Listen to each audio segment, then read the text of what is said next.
Olá, estamos iniciando mais um programa de entrevistas à descoberta do brincar e contar histórias terapêuticas. Eu sou Amália Rocha, jornalista, e estarei com vocês no bate-papo desta noite. Nós vamos explorar a interseção entre o brincar e contar histórias como ferramentas terapêuticas na saúde e educação, nos aprofundar em fundamentos teóricos que sustentam essas práticas, examinando suas influências no desenvolvimento cognitivo, emocional e social das crianças.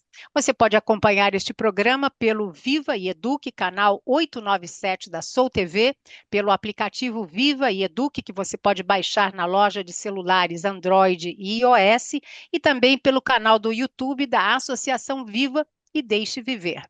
O tema do programa de hoje é brincadeiras literárias.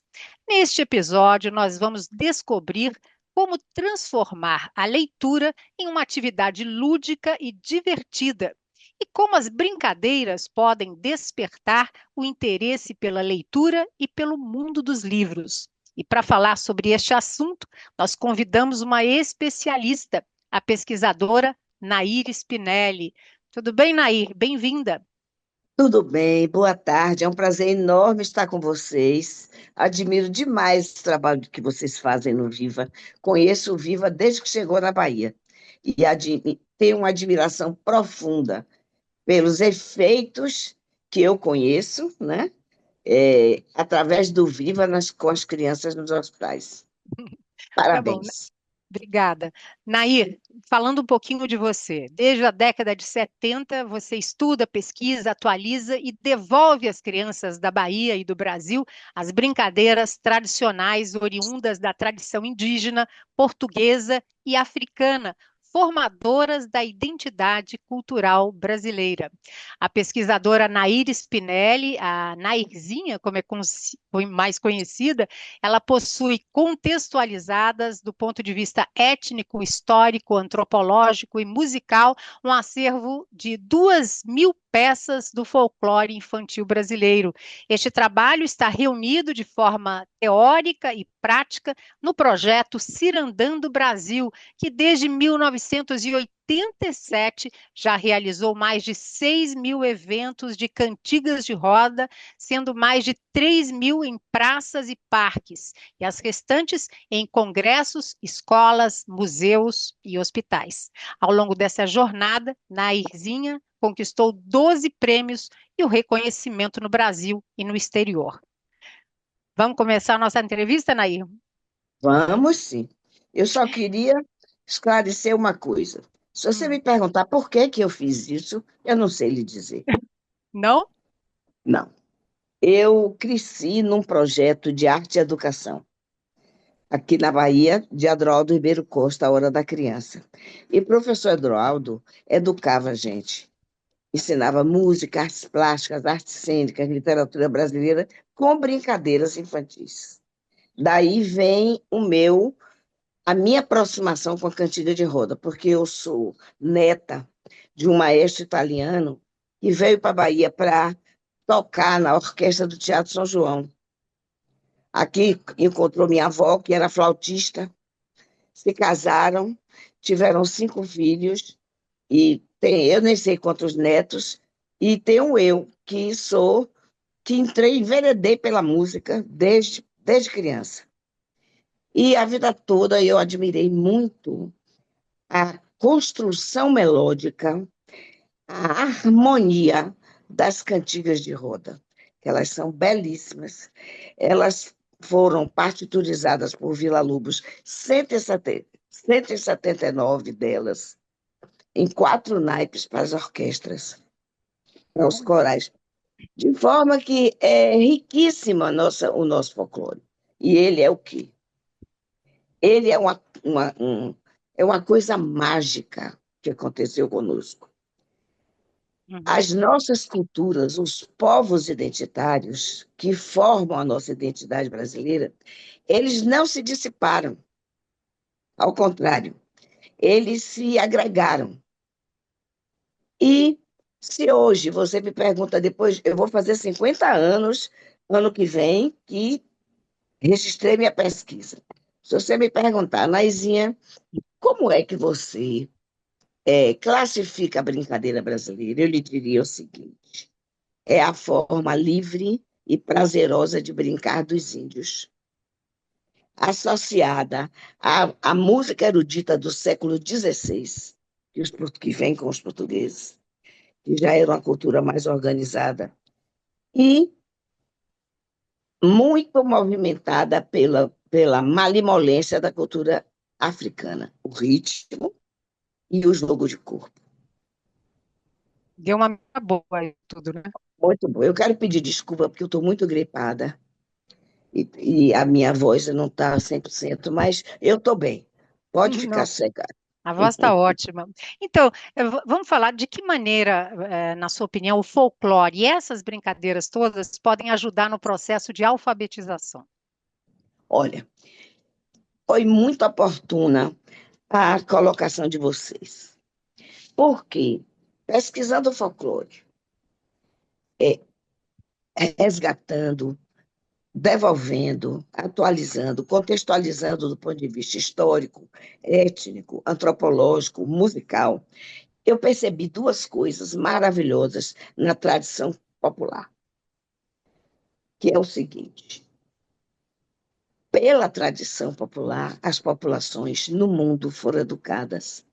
Nós só temos cerca de 200 anos de pedagogia, né? Então, todos os conhecimentos, toda a educação era feita com história, brincadeira, jogos, é, jogos gráficos, jogos individuais e coletivos. E a humanidade descobriu nessa brincadeira a forma mais genial de passar os conteúdos.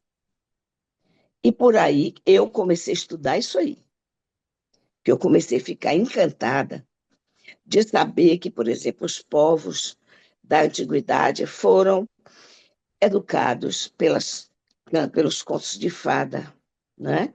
Aí enveredei pelo caminho de estudar os irmãos Grimm, os irmãos, os Grimms, o Anderson, o Peterson, todos os antigos, né? Fui para a cultura grega e cheguei até na Babilônia, em Abraão. E vim, então, desenvolvendo meu trabalho, ensinando as crianças, por intermédio dessa cultura tradicional, a mesma coisa que meu professor fez comigo: música, artes plásticas, artes cênicas e literatura brasileira. Eduquei, na periferia de Salvador, 7.000 crianças, durante 20 anos. E capacitei 41.000 professores a utilizarem a brincadeira como estratégia didática e conteúdo transversal para explicar a história do mundo. E aí eu tive orquestra, eu tive escola, cantei na rua. Eu tenho uma agenda que eu não sei nem lhe dizer mais, a essa altura, a quantas ela anda. Mas teve uma coisa muito importante, que foi o seguinte: em 2012, eu fui para Portugal porque eu tentei estudar a teoria da brincadeira brasileira e as universidades, na minha época, não me aceitavam, porque achavam que esse contexto não era o suficientemente acadêmico para estar nas universidades. Então, eu parti para pesquisar e descobri em Portugal um professor da Universidade de Coimbra, professor João Amado, uma pessoa extraordinária, que tinha a mesma curiosidade minha, queria estudar a cultura da brincadeira através da história do homem. E aí eu fiz com ele alguns cursos, e por último, em 2012, eu voltei lá para estudar. Dessa vez já não foi com ele, já foi com outra pessoa. Um quadro pintado em 1544 por Peter Bruegel, um belga. Nesse quadro, Peter Bruegel, ele contextualiza 288 crianças numa praça medieval, fazendo 80 brincadeiras. E nós, que éramos um grupo que estudávamos esse assunto que nos chamávamos brincantes do mundo, resolvemos desvendar esse quadro. Resultado, fomos parar em Abraão. E o que é que nós descobrimos? Descobrimos que todas as brincadeiras estão vivas até hoje. E que a modernidade mudou o material da brincadeira, incluiu a questão digital, mas não criou nenhum brinquedo, não criou nenhuma brincadeira. Então, tudo nosso é tradicional da cultura humana. Para mim, esse é o. Aí chegou a pandemia. Deixa eu beber um golinho de água aqui. Tá certo. Chegou a pandemia e eu fiquei enlouquecida. Me sentei aqui na minha varanda e fiquei tão triste porque eu a vida toda fiz um trabalho presencial nas ruas, diretamente com as crianças. Fiz o trabalho com professores, com congresso, com pesquisa, com palestra, mas meu grande trabalho foi corpo a corpo com a criança. E A aí, pandemia mudou tudo, né? Foi quando uma eu vi a época bem pandemia, complicada. eu aí disse, pronto, minha vida acabou. Porque estudei 50 anos para agora fazer o quê?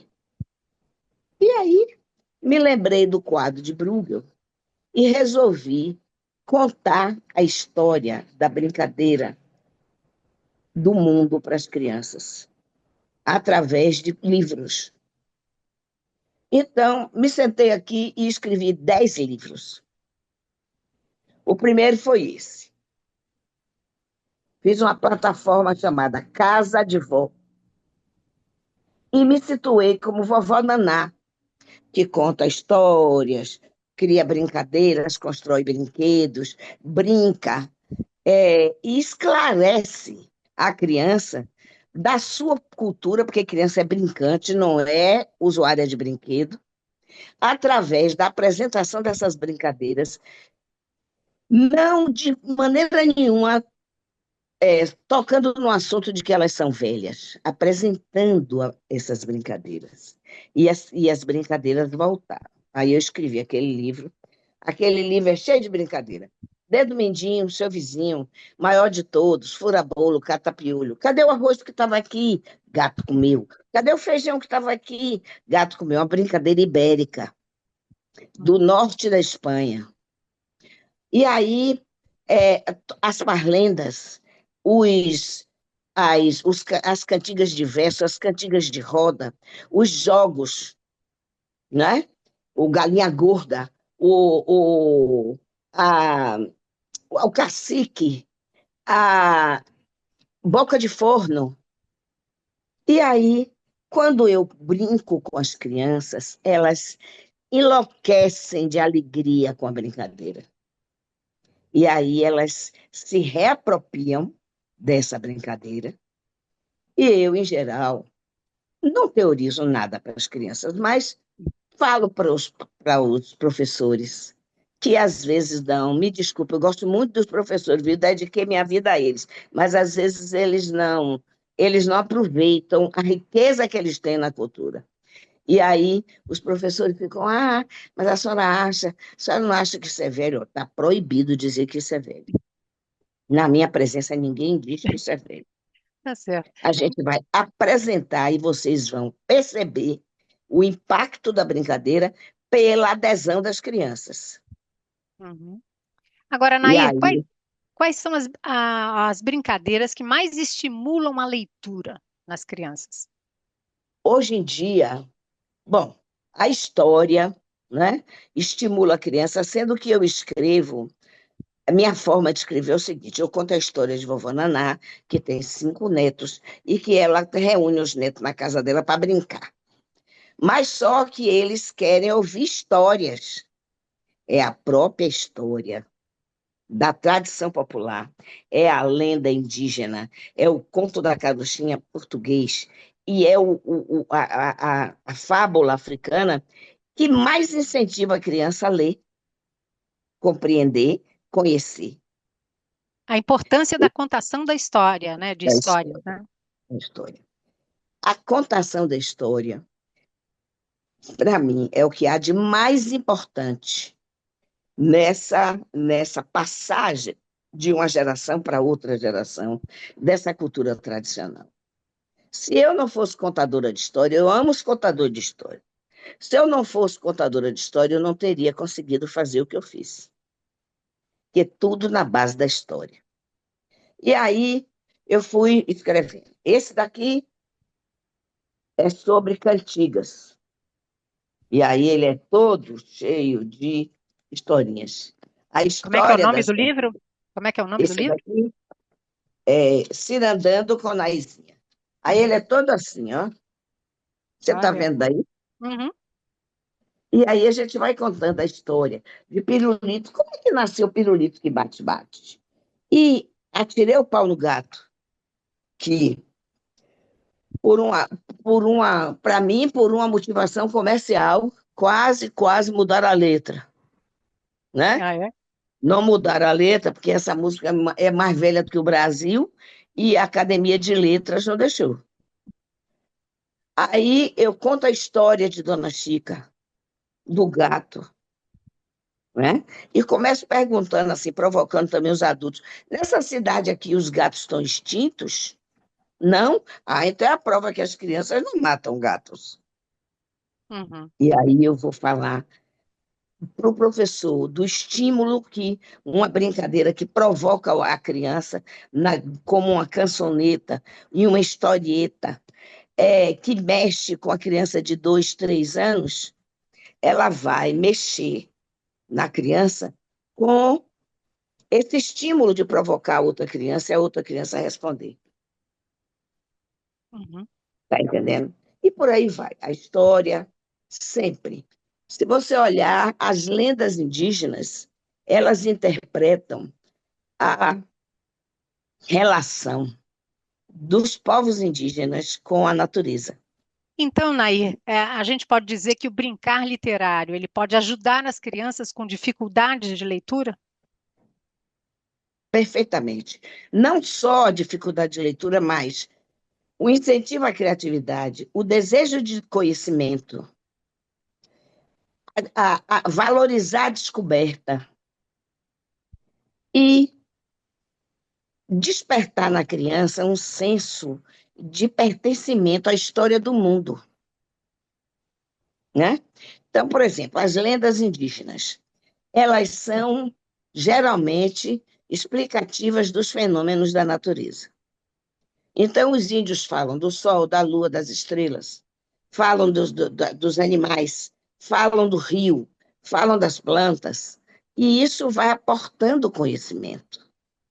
Não só conhecimento teórico das coisas, mas também o conhecimento comportamental, entendeu? Você passa, através dessa visão, dessa história indígena, a visão que o povo indígena tem de homem e de mundo. Os portugueses, as histórias são mais morais, são de fundo moral. Então, é mais ética, é mais valorativa mesmo. E passam, exatamente como os índios, a mesma coisa, o conhecimento e o comportamento, né? Então, o professor pode trabalhar muito bem isso. E a lenda africana são os mistérios, é a crença africana na relação da natureza com o homem. Tudo isso, quando você junta, vira um conteúdo de uma riqueza profunda, que através da história você vai passando para as crianças. Aí eu resolvi escrevi 10 livros. Estou no segundo agora. O primeiro foi Casa de Vó. O segundo é esse aqui. Você está vendo ele Hum? Viajando? viajando e conhecendo os indígenas.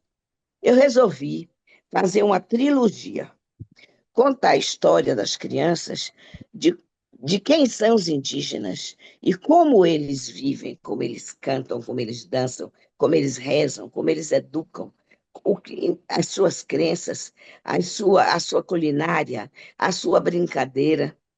E a vovó leva seus netos para uma aldeia indígena e convive com eles lá. E as crianças interagem entre si e aprendem muita coisa. Os portugueses, eu escrevi sobre o convés, né, do navio, porque em 1490, quando os otomanos fecham o Estreito de Bósforo e liquidam a Europa, que não tinha nem óleo de baleia para acender as lâmpadas, não tinham as pimentas que faziam seus remédios, não tinham os ungüentos, não tinham as especiarias nenhuma. Os portugueses, que já vinham prevendo isso, porque eles são bisnetos dos fenícios, e os fenícios é que descobriram a navegação. Então, eles navegaram. Para navegar, eles fizeram um, uma captação de pessoas que queriam navegar. E aí conseguiram os mareantes, que eram os remadores. Eram navegantes que não tinham de trabalhar e que se engajaram para ganhar dinheiro. Aí eles conseguiram os cristãos novos, que eram judeus, que estavam se traduzindo seus nomes para nomes de árvores, de frutas, de animais e de ferramentas, para sair da Europa em busca de uma terra nova. Tanto que o quarto povo que eu estou estudando, e fui para lá, para Israel, para fazer isso, que são os judeus.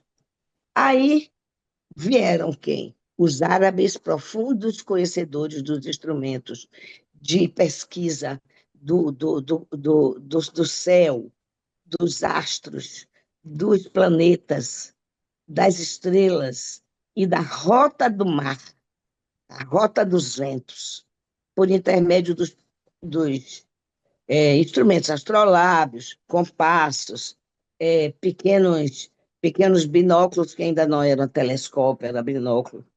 E aí, o que é que eu faço? No convés, eles de noite, quando não estão mais remando nem fazendo suas tarefas, eles estão cantando, contando, brincando e passando entre si os conhecimentos que chegam no Brasil.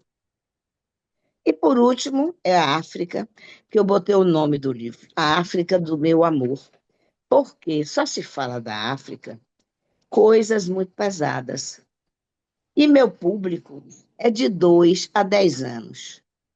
Então, eu não vou deixar de falar da escravidão, eu vou mostrar para eles uma forma deles entenderem como é que os africanos chegam no Brasil, mas não vou fazer disso um peso ao ponto de uma criancinha dizer assim: ah, tem como eu ficar branco, eu não quero mais ser negro, não.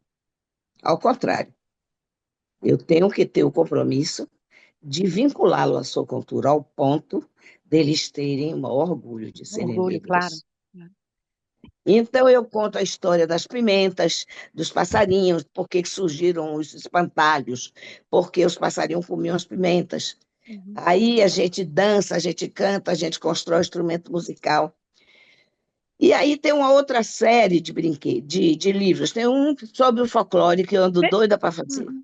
Deixa eu só te fazer uma pergunta. Você Pois, falou aí das brincadeiras, e você é uma grande estudiosa, né, das brincadeiras tradicionais, oriundas da tradição indígena portuguesa africana, que são formadores da nossa identidade, da identidade cultural brasileira. Você acredita, Nair, que essas brincadeiras tradicionais, elas ajudam as crianças no fortalecimento da própria identidade cultural? ajudam. Ajudam porque ressaltam as matrizes. E as matrizes que são apagadas, por exemplo, a cultura indígena sofre um apagamento absurdo da sua cultura. Na medida em que você. Eu geralmente começo assim. Olha, sabe por que meu cabelinho é assim? Porque minha avó me dizia assim: Ô Naizinha, você é tataraneta de uma índia. que foi pegada a dente de cachorro. Será que nas famílias da gente tem essa história e eles identificam que tem? Em geral, pergunto assim: quem aqui come cuscuz? Todo mundo come cuscuz. Não sei em São Paulo, mas aqui no norte todo mundo come cuscuz. Aí eu começo com os nomes das frutas. Os indígenas nomearam todas as nossas frutas. Aí eu digo o nome científico e o nome indígena. Então, eles vão conhecendo, eles vão percebendo que nós somos muito mais indígenas do que pensamos. E isso muda. Isso tem mudado muito. Pelas escolas que eu tenho passado, eu tenho recebido assim um feedback das escolas dizendo o seguinte, que eles já tinham essa preocupação. Isso não é uma coisa nova, nem é uma coisa minha. Mas que a minha literatura e a forma de eu me inteirar com as crianças e trabalhar os conteúdos fortaleceu muito. No livro, né, esse livro aqui, ele é todo feito de aquarela e nanquim. Que É bonito. bonita, muito bonita muito bonita a Ah, ambientação do livro. E tem uma coisa aqui nesse livro importantíssima que é, sabe o quê? Olha como é lindo, lindo, né? lindo. Uhum. Outra coisa, a criança que não lê ainda, lê o livro pela Pela ilustração. ilustração. Uhum. Essa é a grande importância de uma ilustração competente. Não é só fazer um bichinho, não. É contar a história pelas figuras. A E criança por aí acaba se vai. interessando, né? Através É. das imagens. Aí, ó, isso aqui é uma Uhum. Que lenda. lindo, lindo. Não é lindo? A lenda da Uhum. Vitória Regia. Aqui, a brincadeira na tribo. E, por último, eu botei um dicionário de Tupi-Guarani, com 80 palavras que são usadas na nossa cultura hoje. Isso tudo aproxima a criança da cultura indígena. E É, leem muito livro. Eu recebo um feedback maravilhoso dos que leem. E dos que não leem, das figuras. Tanto que eu conto história de 2 anos em diante. E já trabalhei, inclusive, com creche. Entendeu? Então, eu acho muito importante que essa interação entre a contação de história e a leitura. Até porque eles gravam com uma facilidade incrível a história. Eu tenho uma netinha de 5 anos que está semi-alfabetizada. E ela me diz, quando eu levo ela para a contação de história, eu não posso esquecer uma vírgula da história que ela me interrompe. Minha avó, você não disse isso assim, assim. Porque ela não lê, mas ela sabe a história de cor. sabe de cor. Tá É. certo. Então, a Bom, importância da história. E olha, a importância. Hum? Nair, eu te peço licença para fazer uma pausa nessa nossa conversa. A gente volta a conversar daqui a pouquinho, depois do intervalo, tá certo? Ok, ok. Agora eu vou dar um aviso importante. Desde 2007, a Associação Viva e Deixe Viver realiza o workshop A Descoberta do Brincar e Contar Histórias Terapêuticas. Trazendo ao debate a saúde mental de crianças e adolescentes, o evento tem o objetivo de promover o desenvolvimento cognitivo e emocional e fortalecer a conexão entre educação e psicoeducação. Patrocinado pelo Instituto Helena Floresbal, com realização pela Associação Viva e Deixe Viver, este ano o evento ocorrerá na cidade de São Paulo, no dia 18 de outubro. Acompanhe as redes sociais da Viva para mais informações e acesse o QR Code que aparece na tela. Saiba mais sobre este evento. Nós vamos para o intervalo e voltamos já já. A melhor história é aquela que se aprende contando. Seja um apoiador da Associação Viva e Deixe Viver. Acreditamos que o poder de uma boa história é capaz de humanizar as áreas da saúde e educação. Acesse o nosso site e venha promover o hábito da leitura, cultura, lúdico e criativo.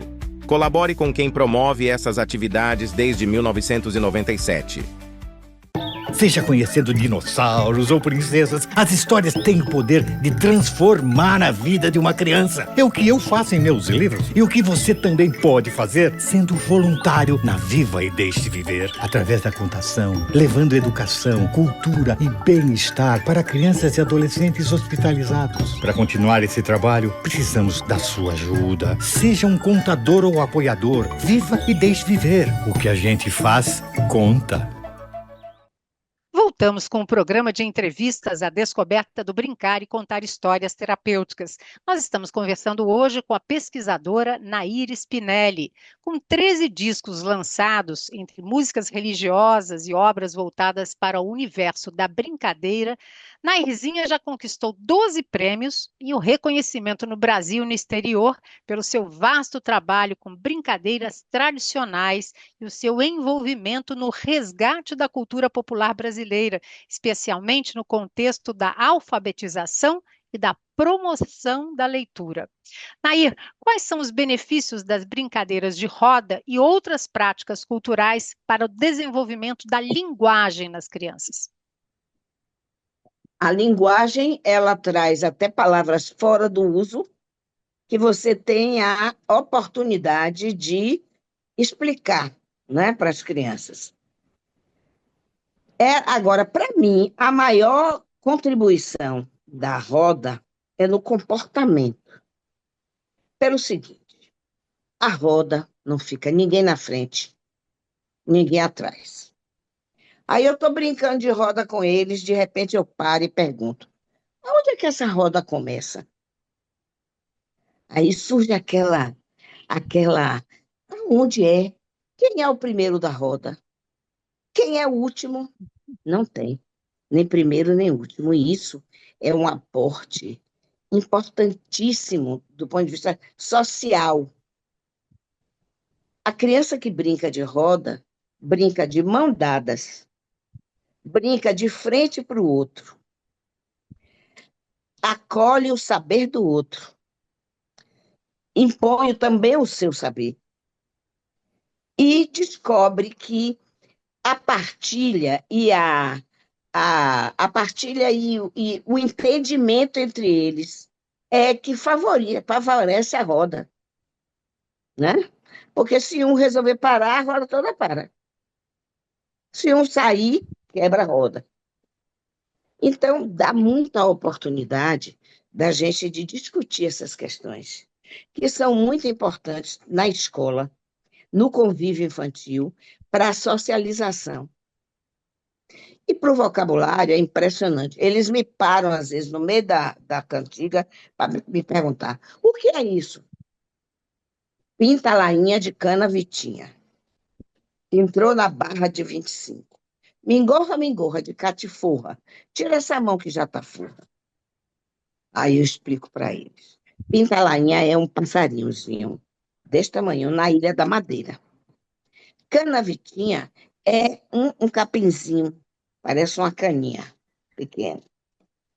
Pinta-lainha de cana Vitinha. Entrou na Barra de 25. A Barra de 25 é a saída do Douro para o oceano. Tem 25 acidentes de pedra, que o navegador tem que saber levar o rabelo, que é o barco que leva o vinho. Mingorra é esses degraus em que as uvas são plantadas, né? As uvas e também as oliveiras são plantadas em degraus, porque elas precisam de um terreno mais xistoso, um terreno com mais pedra do que terra. Mingorra de catifurra. Catifurra é um forno de monturo. O que é um forno de monturo? É um buraco em que o agricultor antigamente acendia no fundo desse buraco toros de madeira para fazer carvão. Em cima desse buraco, eles cobrem com palha e botam o pão para cozinhar. Eu peguei logo a cantiga mais cheia de significados para explicar. Mas, por exemplo, eles não sabem o que é machadinha. Ai, ai, ai, minha machadinha. O que é machadinha? Aí você explica. Então, você vai fazendo as conexões Uhum. do passado com o presente. Agora, como adaptar brincadeiras literárias para diferentes idades? Bom, eu faço isso na prática, na Uhum, experiência, porque eu conheço muito os públicos infantis. uhum. Então, eu brinco muito, construo brinquedos, que esses são dos pequenininhos. Os grandes ajudam os pequenos a construírem. Depois, os pequenos se inserem nas coreografias. As coreografias desvendam esses mistérios das palavras difíceis, das coisas que não existem mais, das brincadeiras, das cantigas brincadeiras e costumes que não existem mais. Então, é por aí. Eu tenho experiência. Vou pela minha. Às vezes eu erro também, viu? Mas vou mais pela minha experiência. Tá Mas bom. na educação de história existe uma, uma metodologia para se identificar, não é? Uhum. Agora, quais são os materiais recomendados para criar brincadeiras literárias? Você tem algumas sugestões? Muitas. Geralmente os descartáveis. Hum, Eu faço bandinha com instrumentos, com coisas descartáveis. Papel, muito papel. Fita, corda, arcos, flechas, que mais? O próprio saber do idoso. Eu, de vez em quando, faço assim um evento em que eu levo um grupo de idosos que eu já conheço, que fabrica brinquedos, para brincar com as crianças. E aí eles trocam as experiências. Mas, geralmente, tudo que é descartável serve para fazer brinquedo, né? Eu brinco muito assim. Tanto que meu neto mais velho, quando ele era pequenininho, ele dizia assim: vamos brincar, minha avó, de brinquedos pobrinhos. Você sempre Pobrinhos que eu aproveitou as dizia, sucatas, é o né? brinquedo que não compra nada, né? Que é a sucata. Que é. É, E claro. aí usa-se muito a criatividade do educador, né? Uhum. Muito. Embora é um, é um, é uma, é um momento muito importante para enriquecer o conhecimento do pedagogo, do brincante, do professor, com Então, as práticas uhum. recicláveis.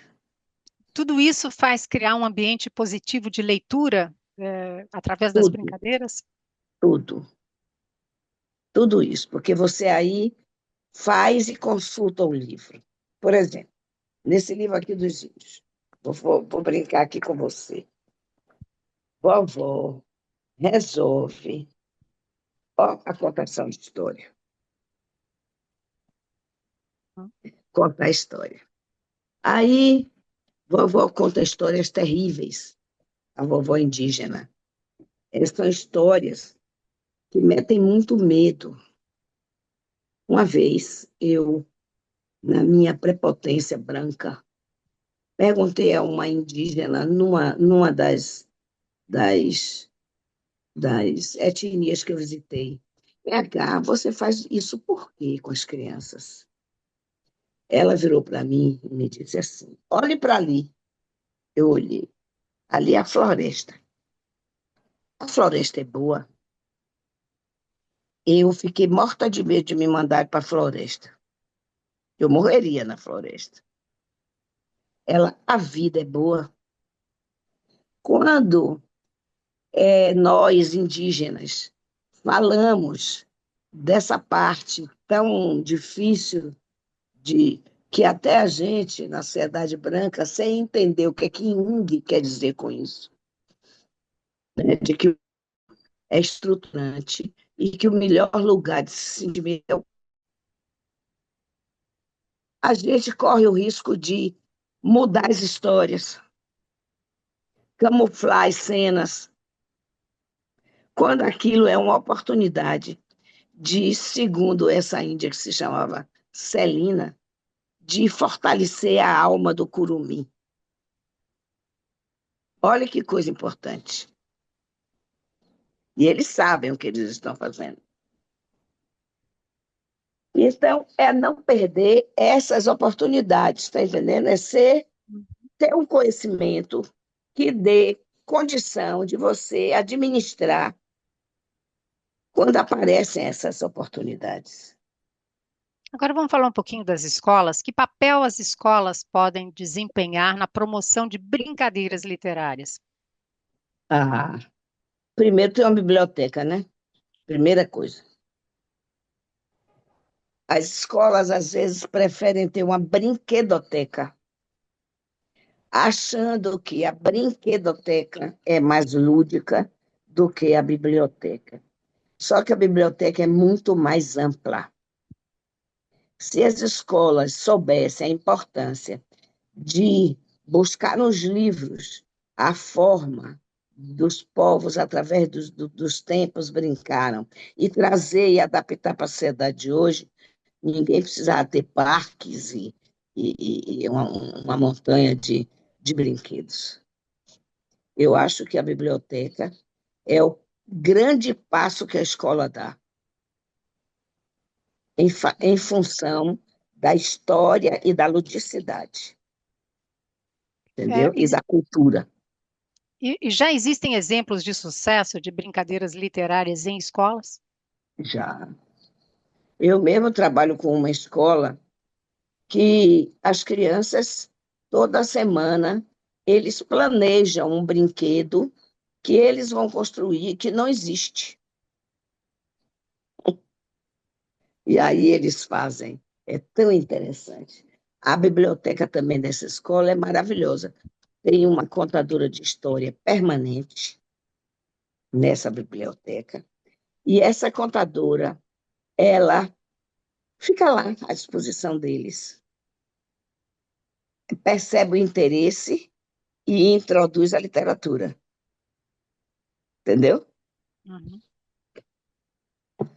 É Agora, de uma que pena que isso seja tão incipiente. Não é uma coisa assim, geral. Não é. Uhum. E de E que na maneira escola pública, então, pior. você acha pior? Ah, falta de Eu recursos? acho. Falta de recurso. Tem alguns recursos, chegam, às vezes não é o desejo do professor, não é aquilo que ele precisava para brincar. Aí vem, porque ganha uma licitação, compra as coisas, não sei o que chega na escola. Agora, eu também conheço creches públicas que fabricam seus brinquedos, fazem seus parques e ensinam as crianças a construírem brinquedos sustentáveis que eles podem partilhar na comunidade onde eles vivem, entendeu? Uhum. Isso depende muito da formação do professor, do entusiasmo do professor pelo tema e do conhecimento da literatura tradicional. Uhum. Nair, você acredita que as escolas brasileiras elas estão preparando adequadamente os alunos para entender e vivenciar a riqueza da cultura popular nacional, incluindo as brincadeiras e o folclore? Não, Ou, não ou acredito. falta muito? Falta muito, falta muito. Quando eu resolvi ir para dentro das escolas, olha que eu tenho o quê? Vou fazer 50 anos de pesquisa, eu comecei jovem. Eu tenho 70 anos. Quando eu comecei a brincar nas escolas, a única música que entrava na escola era a Xuxa e o Balão Mágico. Hoje, você já vê que o cancioneiro brasileiro já está nas escolas. Eu, inclusive, ganhei um prêmio do MEC, que me honra muito, dizendo o seguinte, que por minha insistência, por minha causa, as histórias e as brincadeiras da tradição popular voltaram para a escola. E voltaram mesmo. Voltaram. As crianças hoje sabem.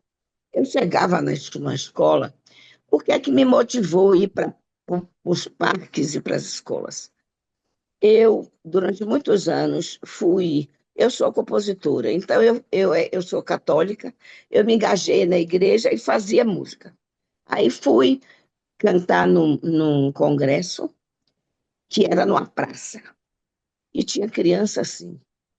Aí eu disse assim, boca de forno. Ninguém respondeu. Aí eu de novo, boca de forno. Aí eu ensinei a brincadeira. E quando eu disse do palco, eu disse a meu marido, eu agora vou fazer somente eventos populares. Porque a nossa cultura não pode morrer assim, a esse ponto. E hoje, a semana passada eu fui numa creche. Fui pensando, o que é que eu vou fazer com um menino de creche? Eu já eduquei criança, bebês, musicalmente. Aí eu levei meus instrumentos, guiso, chocalho, essas coisas. Só que eu resolvi testar o conhecimento deles, eles nessa faixa assim, de 1 ano a 2. Aí eu, boca de fogo, as professoras que gritavam, pô, tirar um bolo, posso mandar. Eu gostaria de saber como é que a minhoca anda. Você acredita que eles desceram do bebê conforto e ficaram assim, ó, esfregando a barriguinha no chão? Que bonitinho. Quer dizer, eles já sabem. Olha só. Eu Parece que fiquei já muito nascem feliz. com um chip diferente, né? Já. É, eu fiquei muito feliz, muito. Porque, infelizmente, a nossa, a nossa cultura exclui o que é do povo, o que é popular, que dá certo, que educou essa humanidade por tantos anos, para botar no lugar coisas assim tão pouco significativas. E como é que os professores têm recebido o seu trabalho? Quer dizer, eles devem ter Alguns protestam. essa vontade de conhecimento, né? Essa troca é importante para Tem eles. muito isso, tem tanto tem, que eu faço esse trabalho, já tenho 45 mil professores na metodologia. O nome do livro é Quintal, o Mundo Mágico da Brincadeira. Aqui estão portugueses, índios, portugueses e africanos. São 300 brincadeiras nesse livro. E aí eu trabalho a questão da formação das sociedades e devolvo as brincadeiras. Os professores amam. Alguns acham mais importante, por exemplo, que a criança tenha inglês, seja a escola bilíngue, do que perder tempo. Dizem mesmo assim, perder tempo com essa Impossível, brincadeira. né? Mas não é a maioria. Não é. Ainda bem. Ainda bem. Nair, eu peço licença para fazer mais uma pausa nessa nossa conversa, para falar um pouquinho mais da Associação Vive e Deixe Viver, e a gente volta a conversar daqui a pouquinho, tá bom? A Viva é uma organização que, desde 1997, desenvolve o seu trabalho em 4 frentes: voluntariado, saúde, educação e cultura. Todas as frentes são promovidas a partir da ferramenta milenar de contar histórias. A Viva oferece diversos cursos em formação lúdica e forma voluntários para a atuação como contadores de histórias em hospitais. Acesse o site pelo QR Code que aparece aqui e conheça mais sobre essa prestigiada associação. Nós vamos para mais um intervalo e voltamos já já.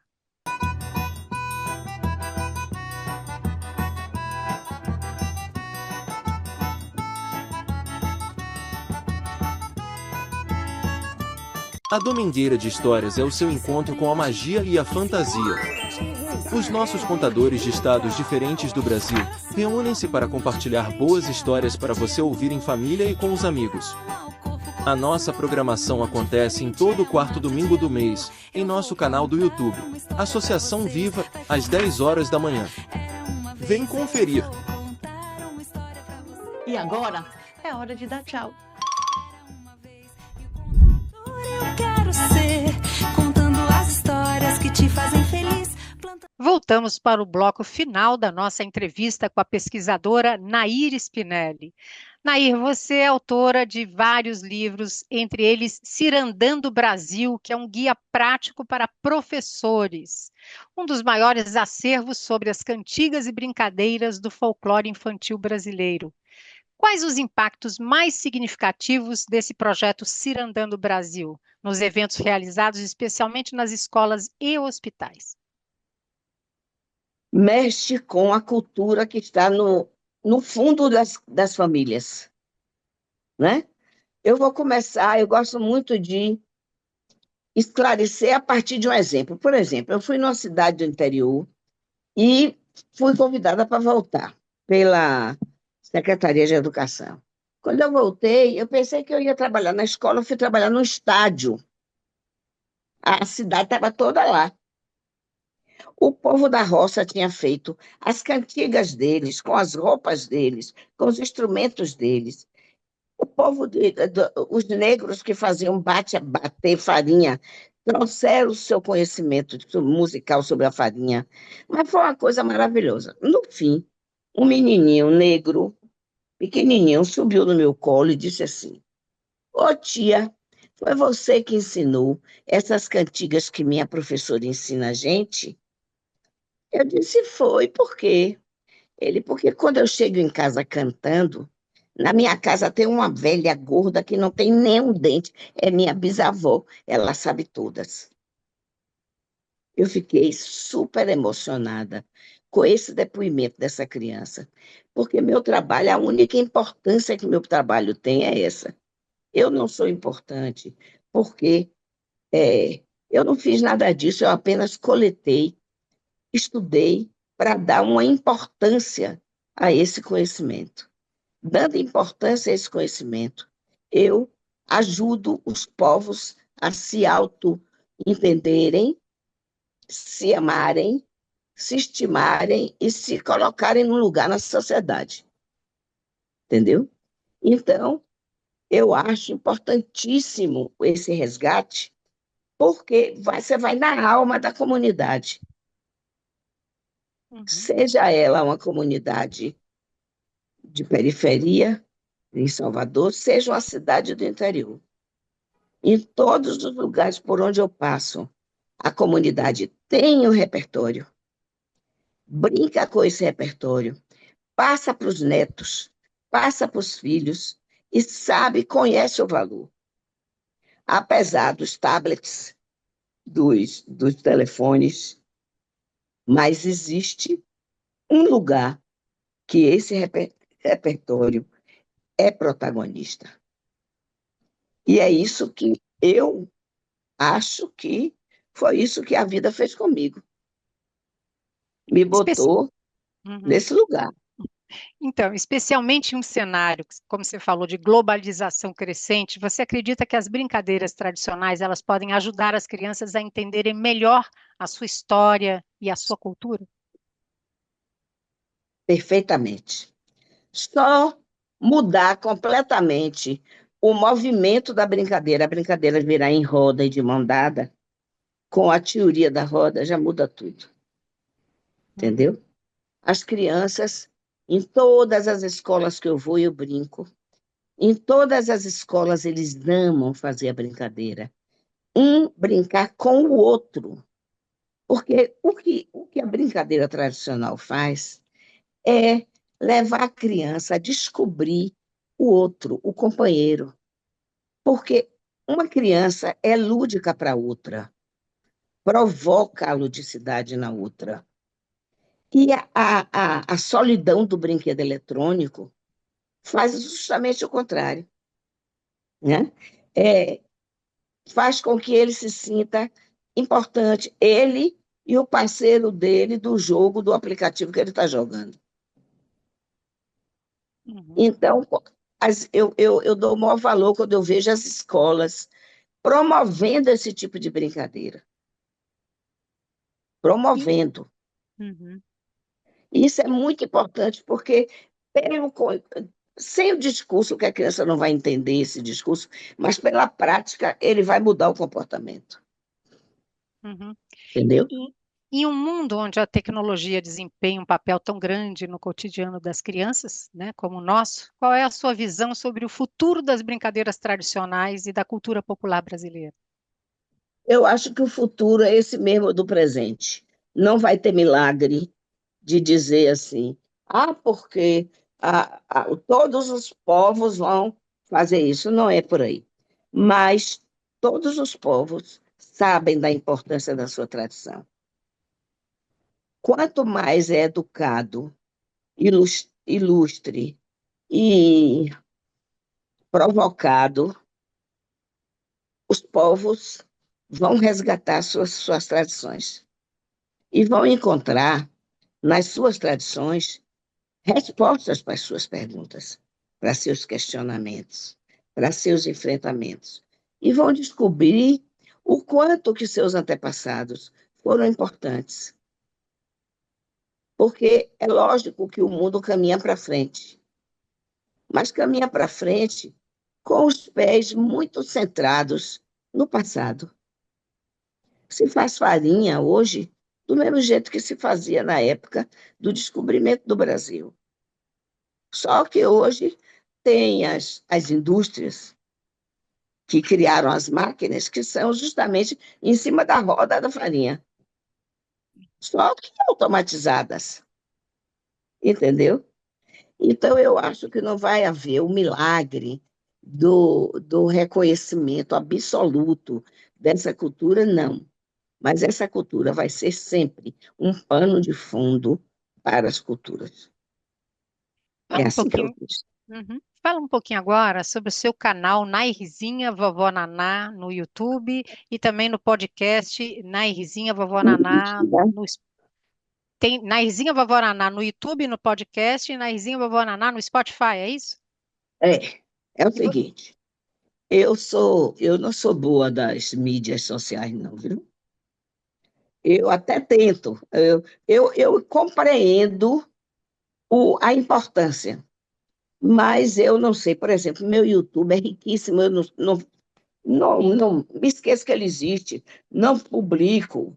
Agora, o que mais está ativo agora é o Spotify. Por quê?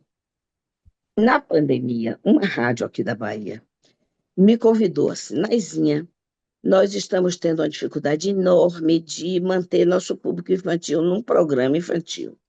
Você quer contar história na rádio? Eu amo rádio. Eu E ama contar histórias. acho um instrumento de comunicação maravilhoso. Aí nós criamos um canal que era assim, Naizinha Vovó Naná, contando histórias para você dormir.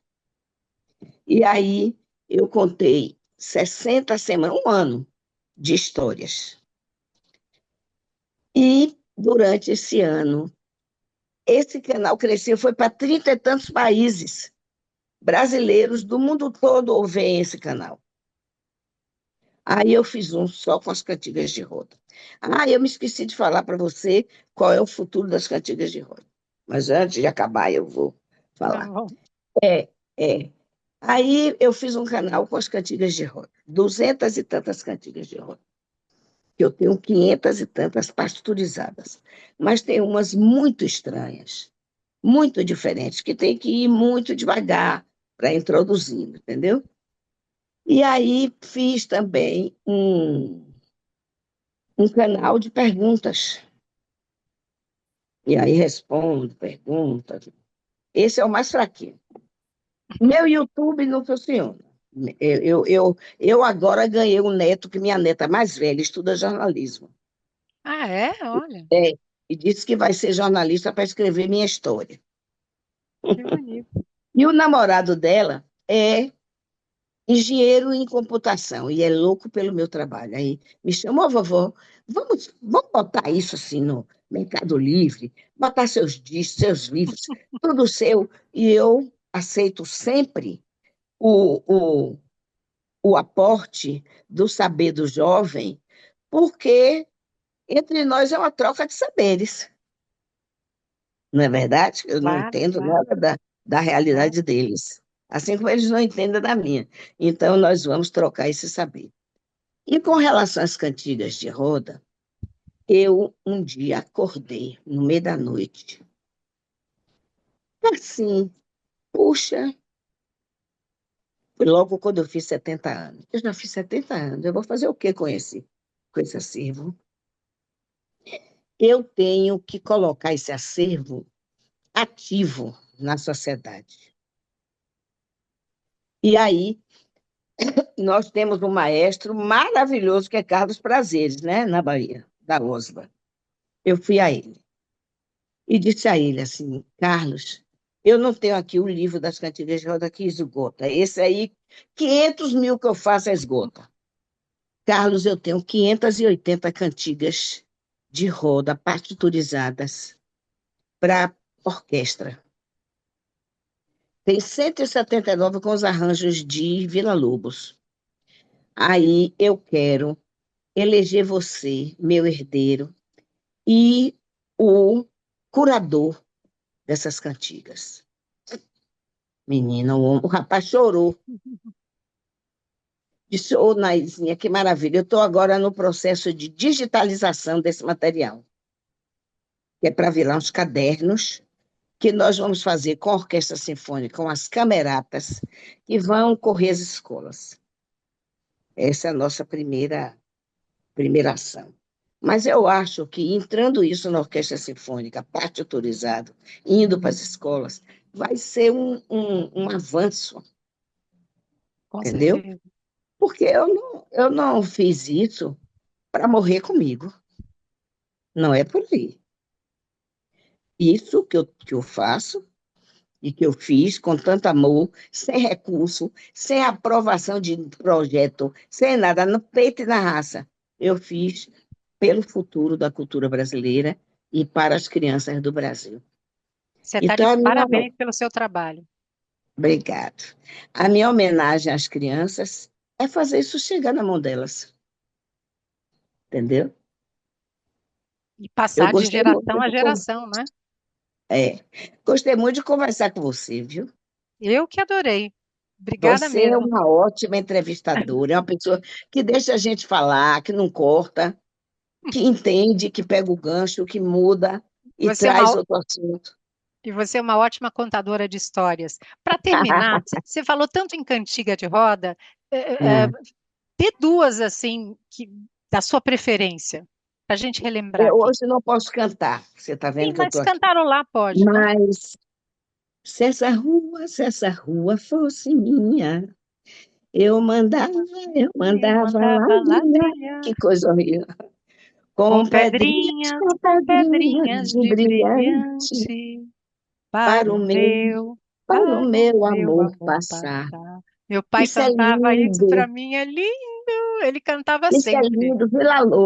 É Villa-Lobos, lindo, lindo, ele lindo. deu um depoimento sobre essa música, que ele diz assim, o cancioneiro folclórico brasileiro é o mais bonito do mundo, porque não teve pudor de juntar as influências.